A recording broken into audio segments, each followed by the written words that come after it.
Good morning বন্ধুরা, আমি আবার ফিরে আসলাম ডেইলি শিলচরে আপনাদের সবাইকে নমস্কার বন্ধুরা। এবং ডেইলি শিলচরে আপনাদের সবাইকে স্বাগতম। বন্ধুরা, আপনারা যারা চ্যানেলে নতুন রয়েছেন আপনারা চ্যানেলটিকে অবশ্যই সাবস্ক্রাইব করে রাখবেন এবং ভিডিওটা দেখার সঙ্গে সঙ্গে লাইক এবং শেয়ার করে রাখবেন। আমি প্রত্যেকদিনই আপনাদের জন্য সকালের গুরুত্বপূর্ণ সংবাদগুলো নিয়ে আসে থাকি বন্ধুরা। আজকের সকালের বিশেষ গুরুত্বপূর্ণ সংবাদগুলো হলো: ঢাকার রাস্তায় সেনা ট্যাঙ্ক, মৃত্যু বেড়ে 138। অগ্নিগর্ভ বাংলাদেশ, বিক্ষোভ সংঘর্ষ অব্যাহত, পরিস্থিতি নিয়ে সতর্ক নবান্ন, নজর রাখছে দিল্লি। ঢাকার রাস্তায় সাজোয়া গাড়ি নিয়ে টোল সেনাবাহিনীর শনিবার। কোটা বিরোধী আন্দোলন ঘিরে বাংলাদেশে মৃত্যু মিছিল অব্যাহত। বিভিন্ন সংবাদ মাধ্যম সূত্রে খবর, শনিবার বাংলাদেশের বিভিন্ন প্রান্তে সংঘর্ষের ঘটনায় আরও 26 জনের মৃত্যু হয়েছে।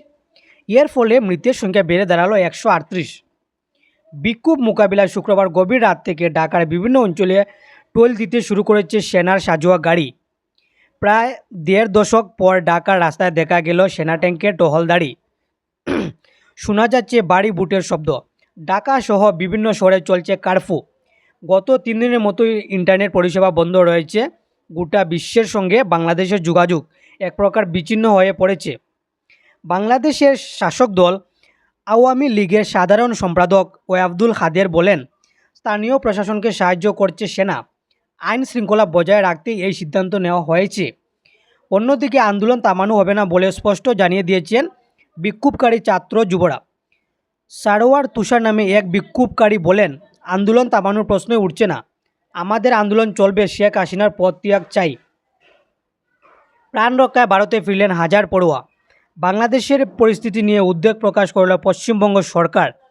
বাংলাদেশে আটকে রয়েছেন রাজ্যের বহু বাসিন্দা ও পড়ুয়া। তাদের নিয়ে উদ্বেগ প্রকাশ করতে দিল্লিতে স্বরাষ্ট্র মন্ত্রকের সঙ্গে যোগাযোগ করল নবান্ন। নয়াদিল্লিতে পশ্চিমবঙ্গের রেসিডেন্সিয়াল কমিশনারকে শনিবার নবান্নের তরফে ফোন করে এ বিষয়ে প্রয়োজনীয় নির্দেশ দেওয়া হয়েছে বলে খবর। বাংলাদেশে পশ্চিমবঙ্গের কেউ আটকে রয়েছেন কি না, আটকে থাকলে তারা কী অবস্থায় রয়েছেন তা নিয়ে সবিস্তারে জানতে চেয়েছে নবান্ন। সেই সঙ্গে সব রকম সাহায্যের প্রতিশ্রুতিও দিয়েছে রাজ্য প্রশাসন। ইতিমধ্যেই বাংলাদেশ থেকে প্রায় 1000 পড়ুয়া ভারতের উদ্দেশ্যে রওনা দিয়েছেন। তাদের মধ্যে প্রায় 800 জন ভারতে পৌঁছেও গিয়েছেন। বাংলাদেশে যে রক্তক্ষয়ী আন্দোলন চলছে তার প্রভাব পড়ছে দুদেশের বাণিজ্যিক সম্পর্কের ওপর। শনিবার সকালের পর থেকেই বাংলাদেশে রফতানি বন্ধ করা হয়েছে। আমদানি চলছে ধীর গতিতে, যার প্রভাব পড়ছে মুদ্রা বিনিময় ব্যবস্থার ওপর। আর যাত্রী সংখ্যা কমায় পেট্রোপুল সীমান্তে থাকা যানবাহন মালিকদের ব্যবসাও ক্ষতির মুখে পড়ছে।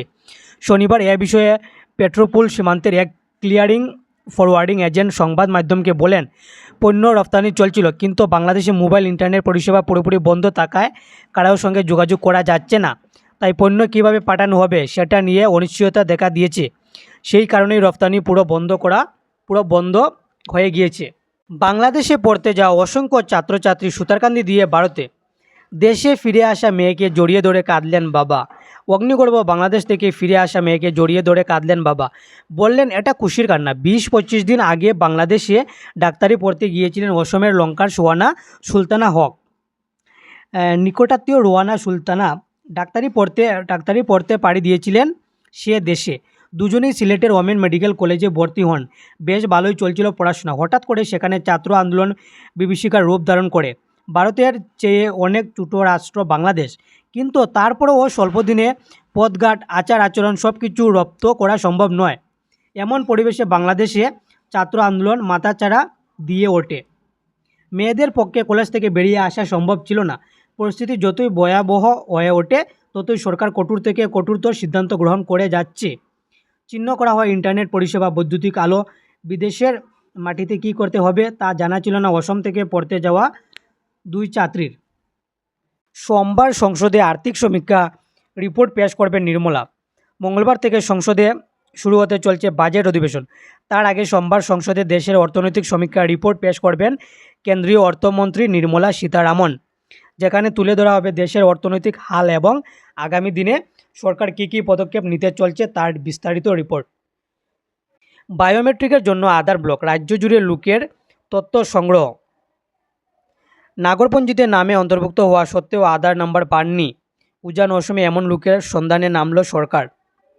2051 সালে মুসলিম জনসংখ্যা 3 কোটি পার, তথ্য পেশ মুখ্যমন্ত্রীর। মুখ্যমন্ত্রীকে সমর্থন করে প্রদেশ বিজেপির দাবি, 73 বছরে 19.95 লক্ষ থেকে বৃদ্ধি পেয়ে মুসলিম জনসংখ্যা হয়েছে 1.7 কোটি। হিন্দুর চেয়ে 3 গুণ হারে বাড়ছে মুসলিম জনসংখ্যা। হিন্দুর জনসংখ্যা বৃদ্ধির হার কমছে, বাড়ছে মুসলিমের।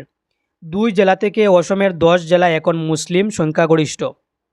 সবাইকে ধন্যবাদ বন্ধুরা, আমি আবারও পরবর্তী ভিডিও নিয়ে আসবো। সবাই ভালো থাকবেন।